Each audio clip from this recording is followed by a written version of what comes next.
Hello বন্ধুরা, আশা করি সবাই ভালো আছো। জাতীয় বিশ্ববিদ্যালয়ের গুরুত্বপূর্ণ সব আপডেট পেতে আমাদের চ্যানেলে আপনাকে স্বাগতম। আজকের ভিডিওটি অনার্স চতুর্থ বর্ষের পরীক্ষার্থীদের জন্য খুবই গুরুত্বপূর্ণ।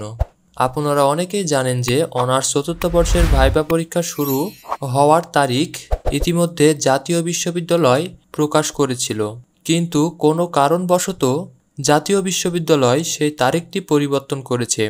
আজকের এই ভিডিওতে আমরা সেই পরিবর্তিত তারিখ এবং নোটিশের বিস্তারিত বিষয় নিয়ে আলোচনা করব, তাই ভিডিওটি না টেনে সম্পূর্ণ দেখুন।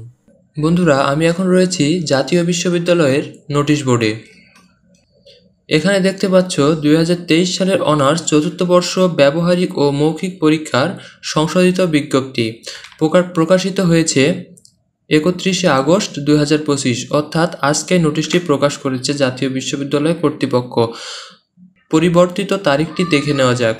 নোটিশে বলা হয়েছে, সংশ্লিষ্ট সকলকে জানানো যাচ্ছে যে অনিবার্য কারণবশত 2023 সালের অনার্স চতুর্থ বর্ষ ব্যবহারিক ও মৌখিক পরীক্ষা 1/9/2025 তারিখের পরিবর্তে আগামী 15/9/2025 হতে 9/10/2025 তারিখের মধ্যে অনুষ্ঠিত হবে।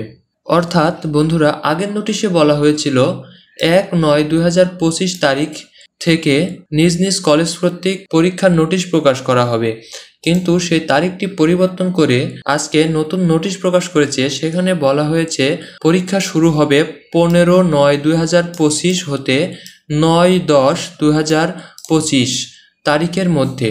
সুতরাং এই তারিখের মধ্যে যার যার কলেজে ভাইবা পরীক্ষা অনুষ্ঠিত হবে এবং প্রত্যেকের নিজ নিজ কলেজ থেকে নোটিশ প্রকাশ করা হবে। অনেক শিক্ষার্থী এই পরিবর্তন নিয়ে চিন্তিত থাকতে পারেন, তবে চিন্তার কোনো কারণ নেই। এই তারিখ পরিবর্তনটি সকলের জন্য প্রযোজ্য এবং নোটিশটি জাতীয় বিশ্ববিদ্যালয়ের পক্ষ থেকে নিশ্চিত করা হয়েছে। এই বাড়তি সময়টুকু কাজে লাগিয়ে আপনারা ভাইবার জন্য আরও ভালোভাবে প্রস্তুতি নিতে পারেন। ভাইবা পরীক্ষার জন্য কোন কোন বিষয়ে প্রস্তুতি নেওয়া উচিত তা নিয়ে আমাদের চ্যানেলে একটি ভিডিও রয়েছে, আপনারা চাইলে সেটি দেখে নিতে পারেন। আর একটি বিশেষ কথা বলতে চাই যে ভাইবা পরীক্ষা শেষ হওয়া মাত্রই সকলের রেজাল্টের অপেক্ষায় থাকবে, আর এরই মাঝে প্রস্তুতি নিতে হবে চাকরির পরীক্ষার। আর চাকরির পরীক্ষার জন্য সমস্ত প্রস্তুতি আমার এডুকেশন অল স্কোয়ার চ্যানেলটিতে পেয়ে যাবেন। তো বন্ধুরা, গুরুত্বপূর্ণ সকল আপডেট পেতে অবশ্যই চ্যানেলটি সাবস্ক্রাইব করে রাখবেন। ধন্যবাদ।